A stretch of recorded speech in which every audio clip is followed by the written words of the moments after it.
Turn over to page 4. There's a couple other paragraphs I'll just quickly talk about. The other matters, so the required supplementary information. So the management's discussion and analysis on page 8, and the schedules on the pension liability and contributions to OPEB. Those are all required supplementary information under government auditing standards. So those have to be included.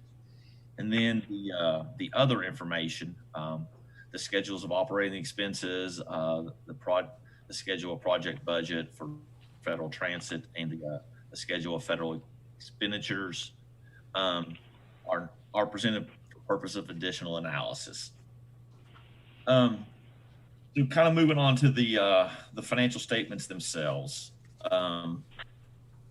So page 9, the statement of net position. I mean, if I were talking about the authority, and you all probably talk about this monthly and are well aware of this, but if I'm looking, comparing 2019 to 2020, I mean, I think the biggest changes to highlight are cash is down and capital assets are up. You had accumulated cash in 19, bought a lot of buses in July of 19, which is in the fiscal year June 30, 2020. So cash is down, capital assets are up. That's really the main thing on the assets. In the liabilities are pretty consistent between the years. There's a little bit of difference in the actuarial of the OPEB and pension liabilities, but not significant. And then you see down at the bottom the net position. So our net position in capital assets increased by $2.5 million or $2 million, and our unrestricted went down because we used cash to buy those buses. So it moved out of unrestricted and then into capital assets. If you turn over to page 10, there we have our statement of revenues, expenses, and changes in net position, or your income statement. Obviously, we all know that COVID has changed the world and affected your all's revenue. So passenger fares, people didn't go to work, so your fares are down. Operating expenses are pretty consistent between the years. The only major one is depreciation's up because of the new buses. The non-operating revenues and expenses, I mean, you receive more grants. You do have an allocation going out to that you sent $500,000 to Kanawha County Commission to help with the COVID expenses, and the Volkswagen settlement money coming in and bought a bus. So I mean, those are the highlights. I mean, your change in net position for both years was a negative 1.3 million, which is you're using more assets than you brought in. Then you had the cash flow. There's really nothing I really want to talk about on the cash flow. You can just see the purchase of equipment and the funds coming in. Then the notes to the financials start on page 12 and then go to page 33. And here's where you lay out the description of the organization, your significant accounting policies, and more thoroughly explain the significant assets and liabilities in your financial statements. There's not anything in these notes that new. I mean, these are the same notes you've had, obviously updated with current numbers, but nothing really significant changed in any of these footnotes, other than probably note 10 on page 33. And that's where we lay out the subsequent event footnote. And I'm sure most of the board members or all the board members are aware that, the authority did receive $7.7 million in CARES Act for the COVID. So that will show up in your June 30th, 2021 audit. Then the supplementary information starts on page, 34 is just a cover sheet, but you have schedules of pension and OPEB liabilities. It's a required 10-year disclosure for these liabilities. It hasn't been required for 10 years, so that's why there's not 10 years yet, but you're working, once you get to 10 years after the accounting rule is passed, there'll be 10 years worth of information, but there's not any, it's just a summary of that. You go to page 41, you have a breakdown of your expenses in more detail that was contained back on the income statement. then you go over to the schedule of federal awards on page 44. So you received more than 700 or spent more than $750,000. So you had to have a single audit, which is an additional audit requirement for anyone who does spend over $750,000 in federal awards. So that makes this audit a little more intense and more work to be done. But those were all your financials. So the last few things that kind of belong to Subtle and Stonic it starts on page 47. And here's our auditor's report on internal control over financial reporting and on compliance and other matters based on all of the financial statements under government auditing standards. And so, it basically says we've audited your financial statement under the applicable financial rules under government auditing, and that we looked at the authority's internal control over financial reporting to determine our auditing procedures, but not for the purpose of expressing an opinion on the effectiveness of the authority's internal control. But we did not identify any deficiencies in your internal control that we consider to be material weaknesses. We also performed tests of your compliance with laws, contracts, grant agreements, and here again, we did not disclose. There was no instances of non-compliance with these matters under government auditing standards. So that's there again a clean audit opinion. Page 49 is our auditor's report for the under those the single audit report for expenditures under federal awards. And here again, we say at the top of page 50, in our opinion, the authority complied with all material respects with those compliance requirements that would have a material effect on on those programs. So there again, a clean opinion. That's kind of a real quick overview of the audit or the authority. I can get into more detail if anyone would like. Be happy to answer any questions on the audited financial statements for you. And then I have another report I'll briefly touch on after if no one has any questions on the audited financial statements. Chris, the only question I have, this is Todd Goldman, is on we increased the pay scale and it continues because of the pandemic pay. Mm-hmm. Is that noted in there or does it need to be noted? Because that contributed to higher expenses. It's not necessarily noted in there. The expenditures really weren't materially different for the year ended June 30th. They may, obviously, if that continues in 2021, it may, but if you compare the expenses between these 2 years, it wasn't materially different.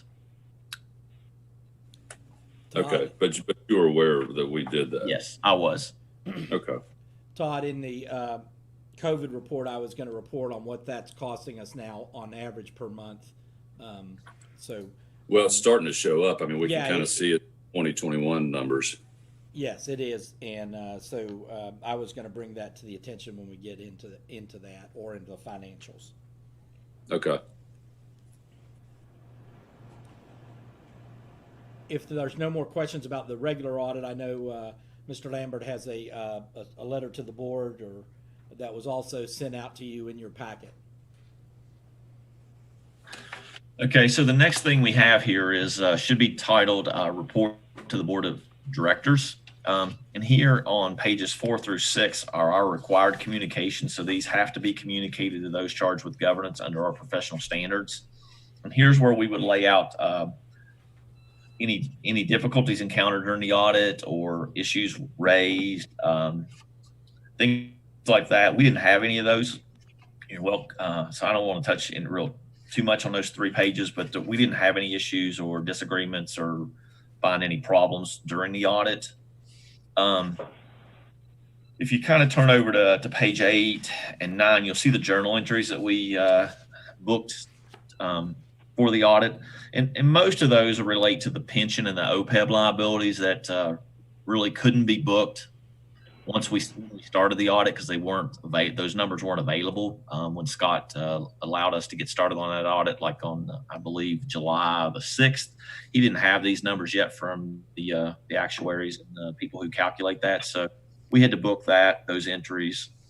There is one there for depreciation, but that really related to a disposal of a bus that wasn't fully depreciated just because we were using, or the authority was using a straight line number of years, and the buses hit the mileage limit that you all wanted to keep them for. So we booked a little extra depreciation to finish writing those buses off that were no longer in the authority's plans.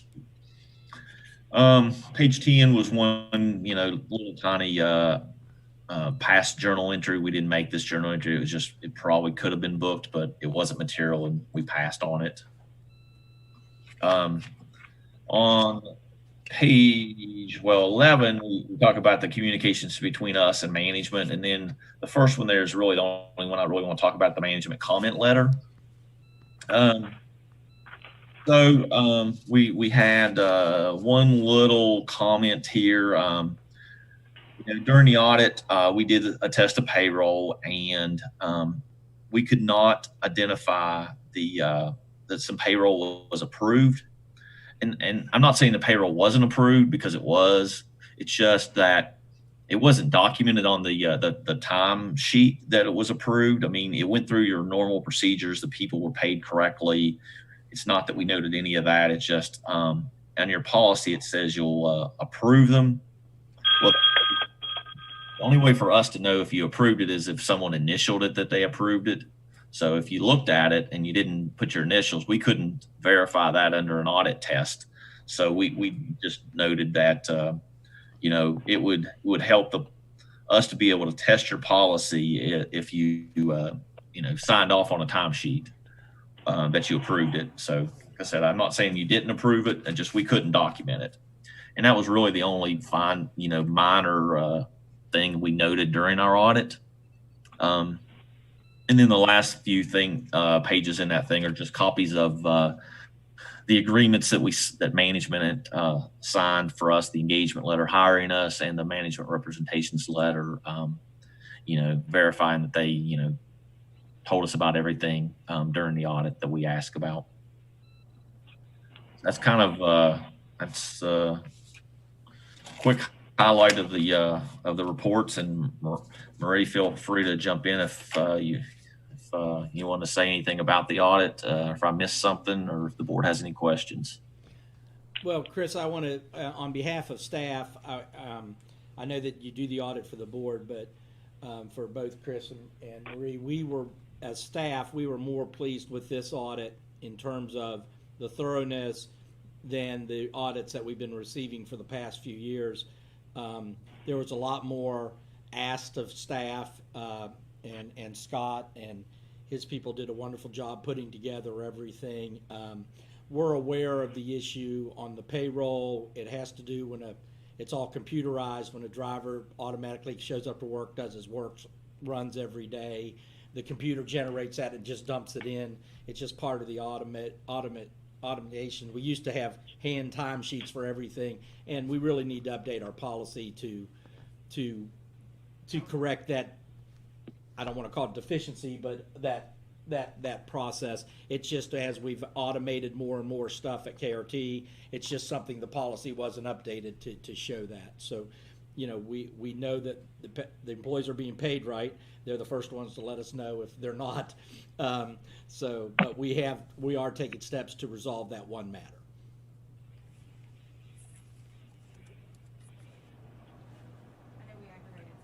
I've got a question probably for Scott more than Chris, but Scott, when on page 10 of the audit, it's got the statement of revenues and it's got the local tax revenue. That doesn't match the report that we got as a board in June on the levy receipts. I think that Any idea? is for the uncollectibles. We got to put that allowance in there. we've got the actual receipt number, I think is what we might show there, but that adjustment has to go somewhere. So I don't do that every month, I just do it at year end, and we use the numbers from that, usually the May report. So any adjustment for that allowance is gonna be the offset.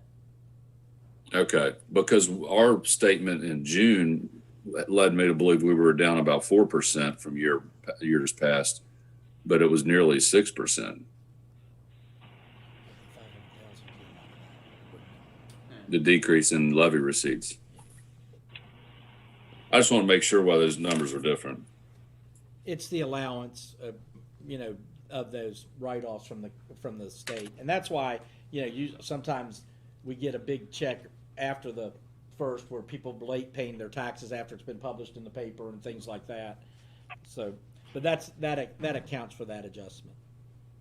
Okay.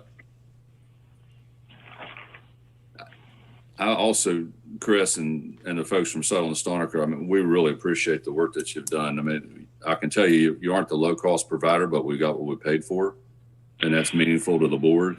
And we appreciate the fact that it was thorough and that you put the management through some tests and make the board aware of helping us do our due diligence, considering that we're not down there on a daily basis. So I appreciate your thoroughness and the work that you've done. Thank you very much, and I apologize for being in Weirton and not being there in the room. Well, I wouldn't necessarily want you in my office. Does anybody else have any questions for Settle and Stonecker? If not, is there a motion to accept the audit? I make a motion to accept the audit.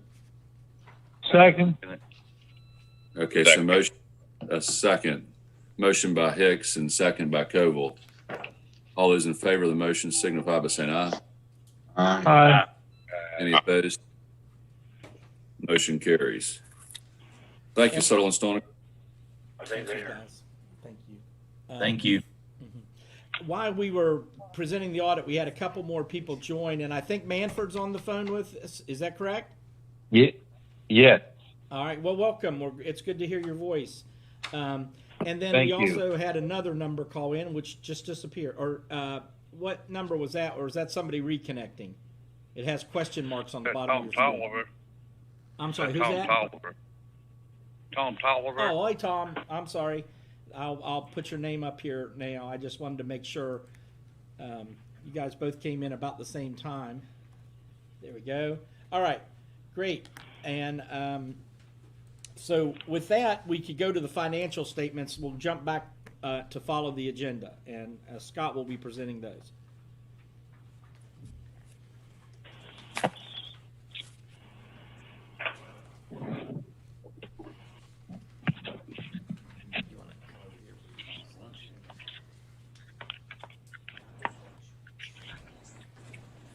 If you want to look at your packet there,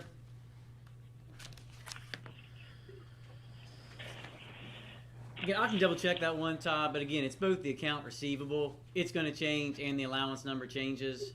You're really not going to see it there on Schedule 1. It's in the other receivable number, but I can, again, because Doug will use out some of his reports, tying in that number exactly, and he always asks me the same question, and I've got to show him, what we had to do to make that adjustment work. You're talking about the local levy receipts? Yeah, that's what you were asking on, right? Yeah, but Schedule 6 is where it's easiest to make that comparison. That's where I noticed the difference. And again, on that report, we're just showing the money that came in. But on the financials, they're showing also in there the account receivable, where it changes from one year to the next, making that accrual, and the allowance for it. So Okay. I can tie that in. I'll just double check that and let you know. But I know, again, when we do our reporting, that's one of those questions Doug always has each year. And I think he asks me each year, too, while we do it. But we should know it by now. But, I mean, yeah, it will be different. But if you guys want to look on Schedule 2 there on the Statement of Revenues and Expenses, for the month of August, the operating revenues was $127,675. And on the operating expenses, $1,050,870. On Schedule 3, comparison of the 2 months for revenues for the recent one here was $253,248, compared to 398,815. And passenger fares is a big chunk of that, and then the investments, again, they go up and down. Didn't come in this year where it did last year on that short-term investment. And on the operating expense, the $2,151,118 compared to the $2,034,983. And what we all talked about earlier, then again, the labor, it is up. We didn't really budget. When we had done the budget, it was prior to the addition of the pandemic pay, not knowing how long it would last. Yes, the money is there with those additional funds we'd received, but budget purposes, we will be, over that number as we go forward.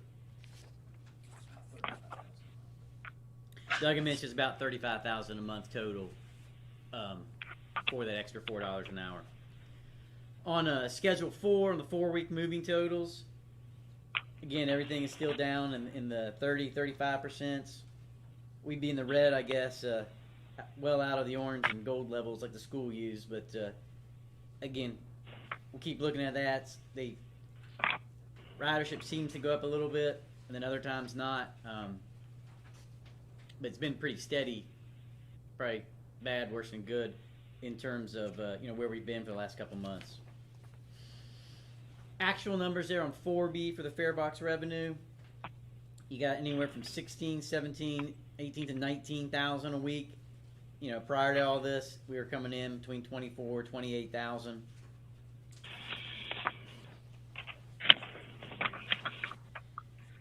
For actual ridership there on Schedule 4C, total for August, both regular ridership and the CAT was 81,693 compared to the previous fiscal year's 146,707.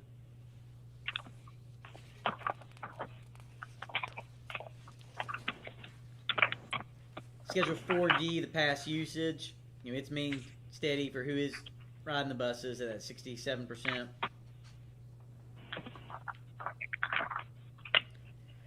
Statistically, looking at the numbers on Schedule 5, average passenger a day is about 3,084 compared to the previous year's 4,657, and a monthly total was about 80,578 compared to the 124,965.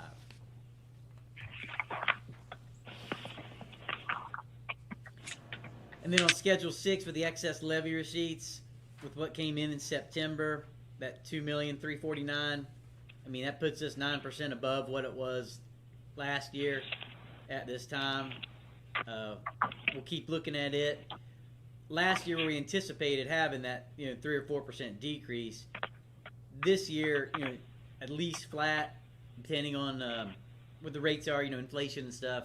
Usually have about a 2% increase, but we would expect it not to remain in that 9%.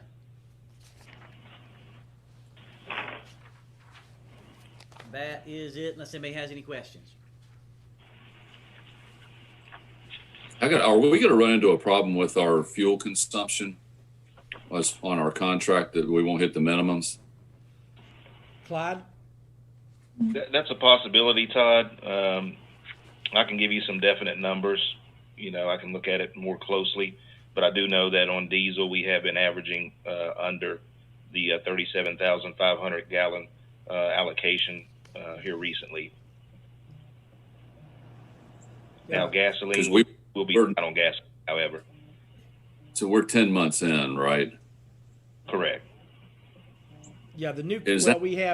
We have half of September and then all of October and about 3/4 of November. I think the date on this contract was the 27th of November or 25th, around that.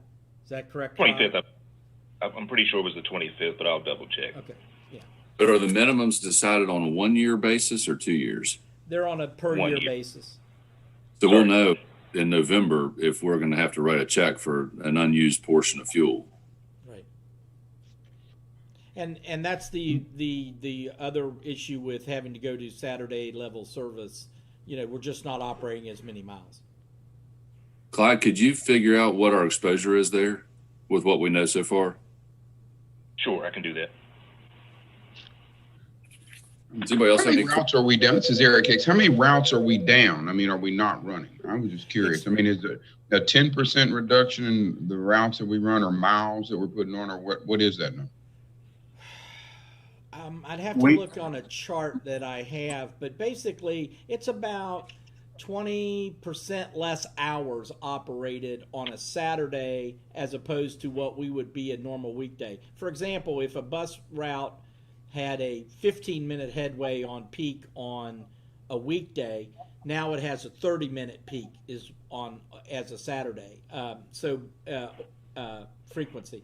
So basically, it's basically the main lines. The smaller lines didn't change, but Okay. basically it's your 4 main lines running that run the length of the county from end to end. Those are the ones that changed. We've pulled out basically the extra buses that are there in the AM peak and PM peak.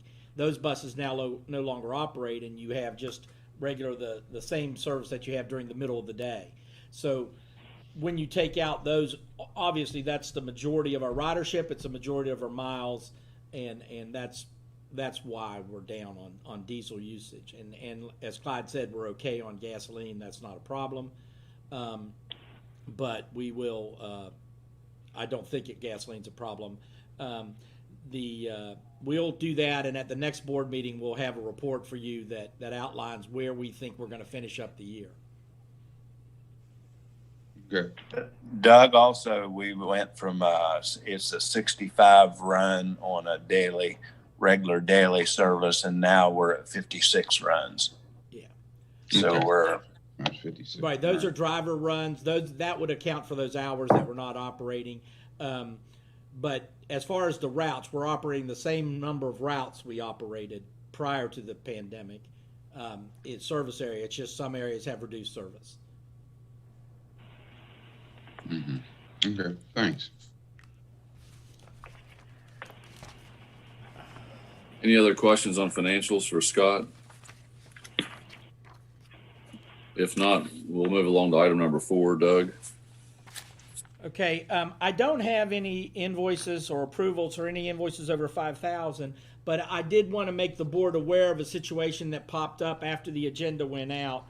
One of our 2010 supervisor vehicles, we've had a lot of trouble with it lately. We got it running. It went kaput the other day. I think we were able to patch it, but we basically are to the point now we don't feel it's worth to throw a lot of money into that vehicle. It has 191,000 miles on it. It's a 2010 Ford Explorer. We have reached out to get the state contract to look at replacing that vehicle, which the staff is planning on doing here, or at least placing an order. And at some point, since that wasn't in the budget and we didn't put it in the capital budget this year, we would have to bring that back to the board. Based on the state contract, depending whether we go with a Jeep or an Explorer, it's around $27,000 to $28,000 to replace that vehicle. So we are proceeding with that. I wanted to make you aware of the situation because the state contract for vehicles actually closes. How did I come unmuted? Oh, okay. It came. It closes in, I believe, November or December, and then they issue a new contract with the new model years. In addition, we have another vehicle, our driver's relief vehicle, which is a vehicle that the drivers use to go back and forth to downtown.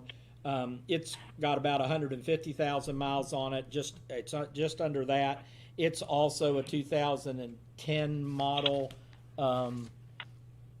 and it's about on its last leg. Actually, it's got 141,000 miles on it. It's about on its last leg too. Traditionally, what we do is we replace a vehicle, a supervisor vehicle, we drop it down. But our next capital grant, which we'll write next spring, we'll actually be putting in to get a vehicle to replace that.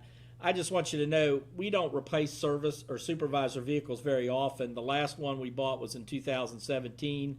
We're operating 3 2010 vehicles, one 2002 vehicle, one 2005 vehicle, one 1985 vehicle, one 1999 vehicle. So we did buy the garage a new truck in 2018. We're probably going to be looking at replacing two of the vehicles in the garage also on that capital grant, the 2002 and 2005 trucks, and just buy them one new truck to fill those positions. I've talked to Chris about that, and he thinks we can manage that this way. But we're very frugal when it comes to supervisor vehicles and things like that. And but it's time we need to update that fleet a little bit. So other than that, I just wanted to make you aware. You're going to see at some point, probably once the vehicle's on the lot, a charge that wasn't budgeted. Unless you guys don't want us to proceed with that, we do plan to proceed. Any comments on that? I think that's money well spent, Doug. You're getting your money's worth out of those old vehicles. Yeah. Okay, great. And like I said, we try to be frugal in that manner. Self-insurance report. There's nothing out of. We settled a couple small claims, but there is one big insurance issue that we do want to talk about, and that has to do with the Brim offer of settlement. With the Tim Rollins incident that you guys were aware of. So we have been, I will tell you that also Mr. Rollins last week pled guilty to the 2 felony counts and is up for sentencing in November, on November 4th in Kerry Webster's court for the crimes committed against KRT. In reality, we found out that we're sure that it had been happening over a 2-year period and maybe even a little bit before that. And Scott prepared a report and had all the numbers. But basically, we felt in the 2 years prior to us discovering it, we came up with a number of $41,563 that we could attribute that we're confident in that number to the theft of Mr. Rowland's actions. I won't go into a lot of the details on how it happened, all that stuff. I know we've talked about it in the past, but obviously to say he was in charge of our security and was helping us investigate all this stuff, and we were remiss in not catching it earlier. That's all I'll say about that. The part of the year before, there was about $7,000 that we couldn't really pin on him, but we thought was him. So the total at that point would have been $48,000. Brim originally came in, and Todd was instrumental, and we just kind of got tired of waiting, and we pushed the issue, and we finally got a meeting about 6 weeks ago, or maybe shorter than that, with Brim on phone, and we outlined our concerns. And they originally started talking to us about a settlement because around the $25,000 rank. They went back, they looked at it, they came back and offered us $27,500 or $30,000. They offered us $30,000, but then we have a $2,500 deductible. We told them that was not enough. Then they finally came back, actually the day before Mr. Rollins pleaded guilty, with an offer of $37,500, and then obviously we would have our $2,500 deductible for a net recovery of $35,000. Off the last 2 years, that recovery rate would be 90% prior to being the deductible. And in other words, $37,500 is 90% of the 41. It's 77% of everything if you go back all the way back to through to fiscal year 2017 and add that other 17,000 in. So, 48,000 and 37,500.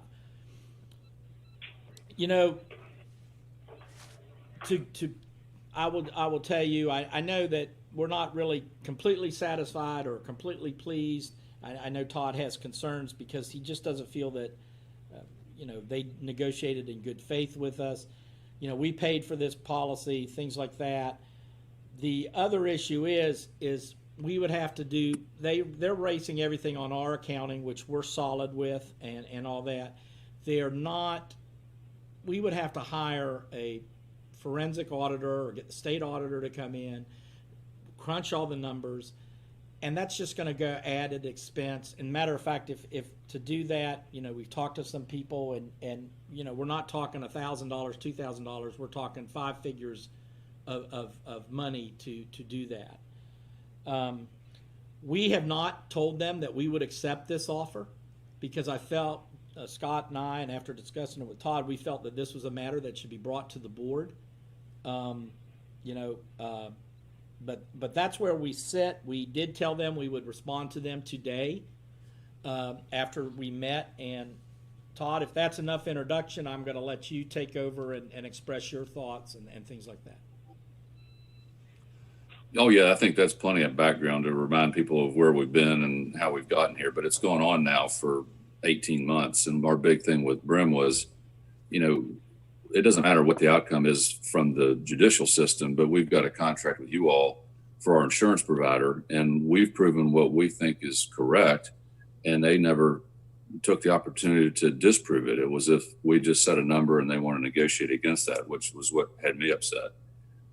So out of those conversations, they finally agreed that they needed to step up and pay the claim, and then started negotiating, which is what we'd asked for. If you're going to not pay the full amount, at least give us something to work with. So it's taken some effort to get to this point. And, based on what our numbers are and the circumstances and the alternative, which is to spend some money to have a forensic audit, which may or may not agree with us, then I think that this is probably the right thing to do, is to go ahead and accept this payment and put it behind us and move on.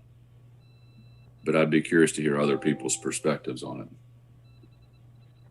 Yeah, this is Eric. I just find it disappointing that it took them this long to get the number up. It sounds like from what you said, Doug, from 25 to 37.5. I mean, for them to lowball it like that, I mean, that's disappointing. But sometimes you have to swallow it and move on. And I'm of the mindset we just need to go ahead and move on from this, because the time and effort to try to get anything else just would not be worth it. Well, that's exactly right. We're spending a lot of positive energy on a negative topic, is the way I look at it.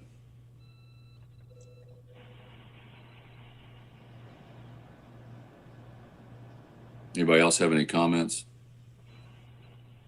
This is Manfred. I agree with you, Eric and Todd. But in the future, I think we need to make sure that whoever, I know we're with Brim, but they're going to have to be more responsive to our needs, I think.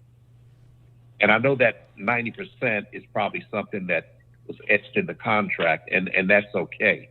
But their delays and that kind of thing is totally unacceptable. Manfred, you're correct. And one of the excuses we were getting earlier was they felt that they had to see what the prosecutor was going to do to, because that kind of sets the recovery, what they can try to subrogate for, because as part of his sentencing, it will be years of fine plus restitution. However, the charges that were placed, they just used what they caught him red-handed with, which was cash in the pocket, which already made it a felony. So they really weren't concerned. Okay. The prosecutor wasn't concerned with the final number, and the insurance company kept saying, "Oh, we got to wait for prosecution." And it was only after working with Trip King at Assured Partners and Todd that we put that question forward and said, "Hey, it doesn't matter. We've got a policy and a contract," and so that's their excuse for being such a delay. But it was a poor excuse, and it was just we weren't happy with that. And Todd again, said, "Hey, we've got to get to the bottom of this," and just we just at that point started pounding the phones and emails, and finally got the meeting set up. Okay. I think it's time for a motion if someone's inclined to make it. I move, Manfred. Yeah. I second the motion to go ahead and accept this payment for the damages done and move forward. Okay, so motion by Manfred Holland and second by Hicks to accept the offer from Brim in the settlement of the Tim Rollins matter. The amount would be $37,500, net of $35,000 once our deductibles paid. Is there any further? All those in favor signify by saying aye. Aye. Aye. One follow-up question, Beth.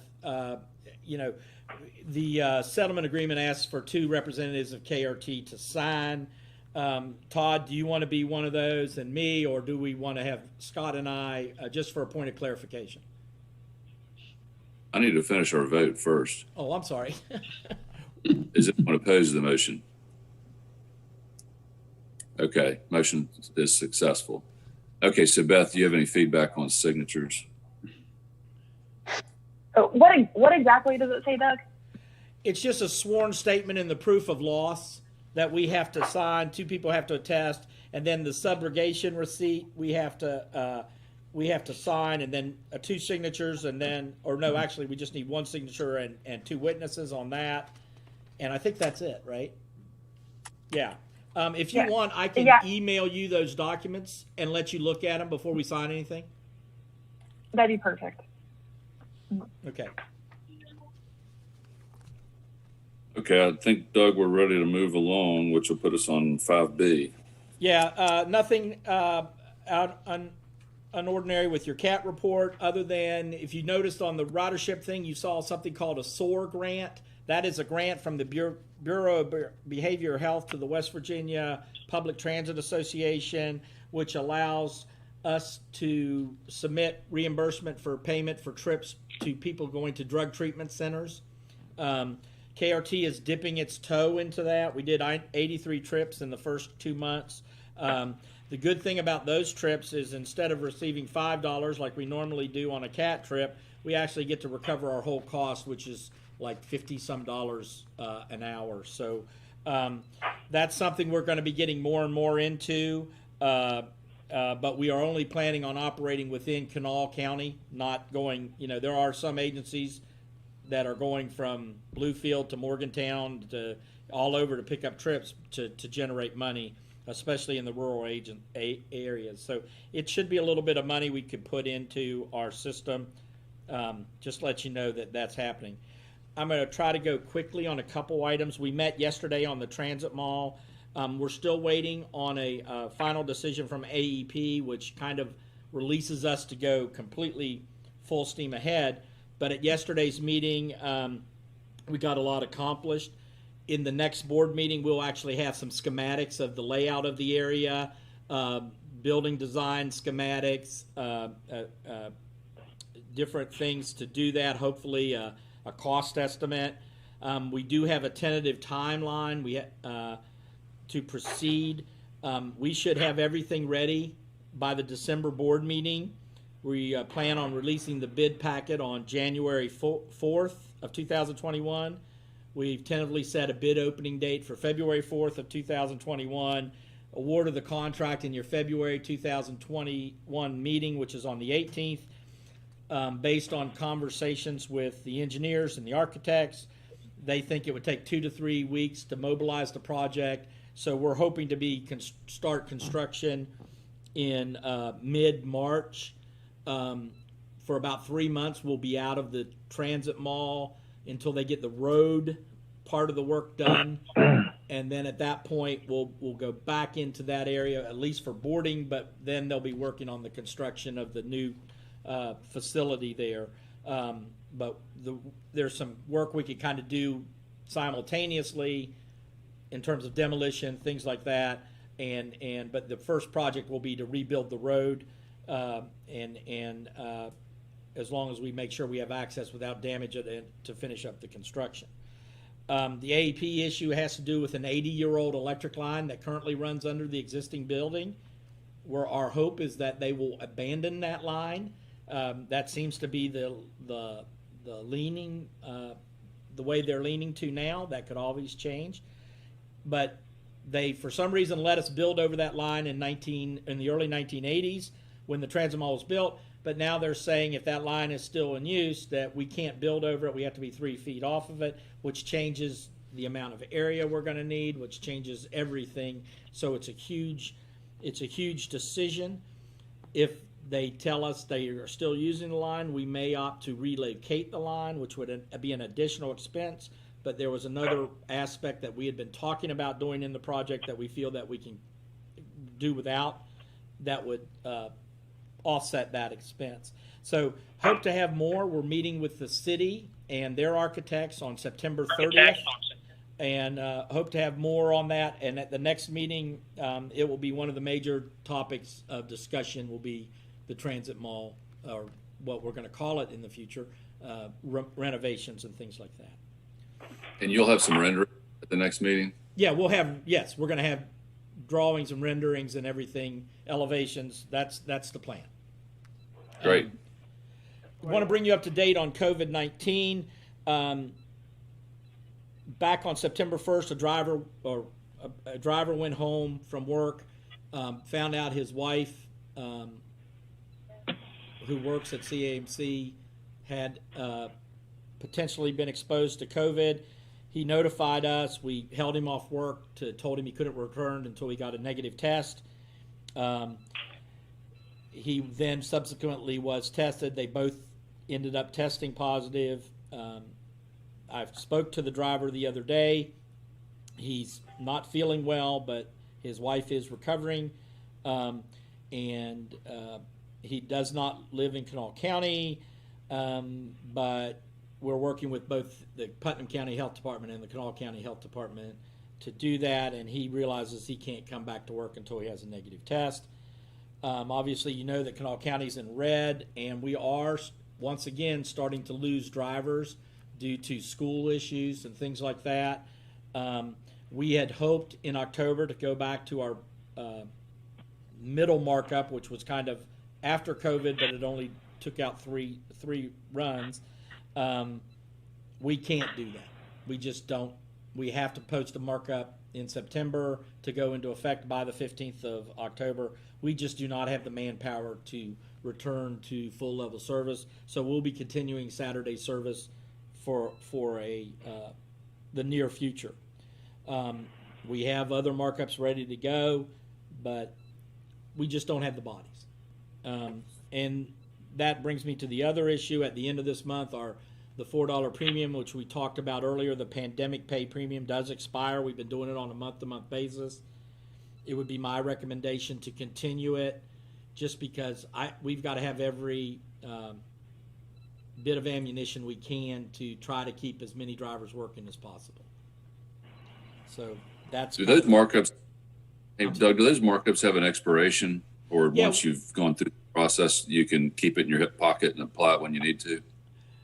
The union and has worked with KRT management, and we've actually done what we've called tentative markups. We're required contractually to do markups at certain times of the year that we have no choice that we have to do, but they've allowed us to have approved a markup to have in our hand. We've actually signed them.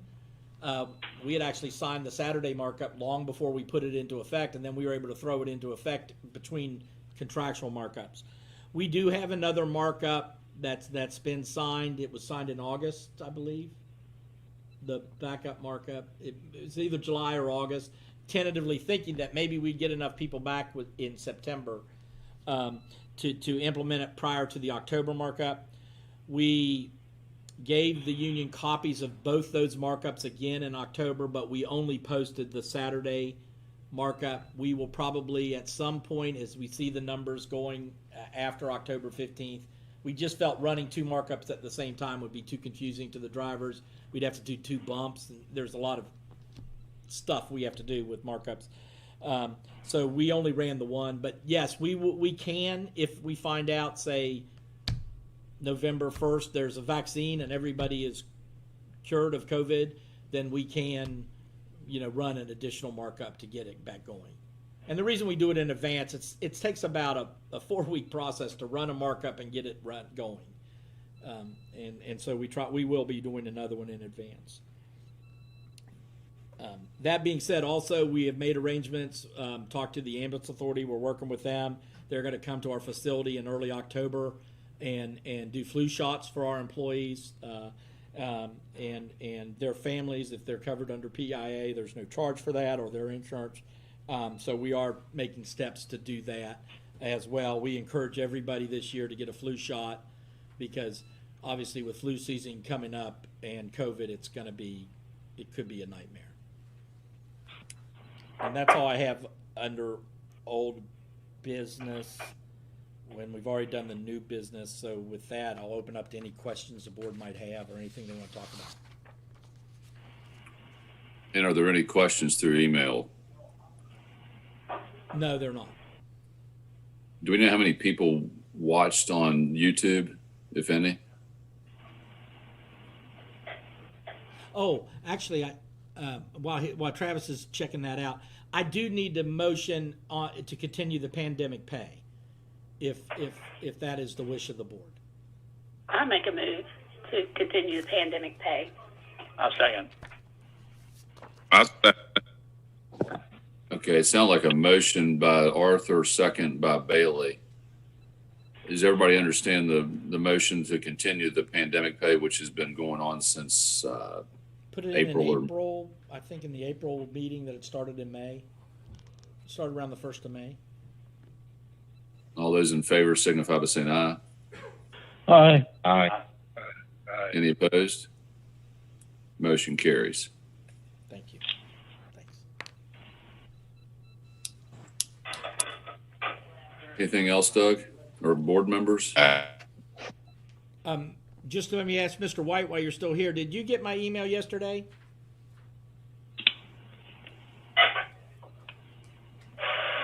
No, he's muted. Well, okay. I'll call him afterwards. Okay. Well, I think 4 our meeting was watched on Facebook Live. 4. Yeah. Okay. No questions. No questions. Okay. Well, appreciate everyone's attendance and stay safe, and we'll see you when we see you. Thank you. Bye-bye, everyone. Bye, everyone. Stay safe. Bye. Hey, bye.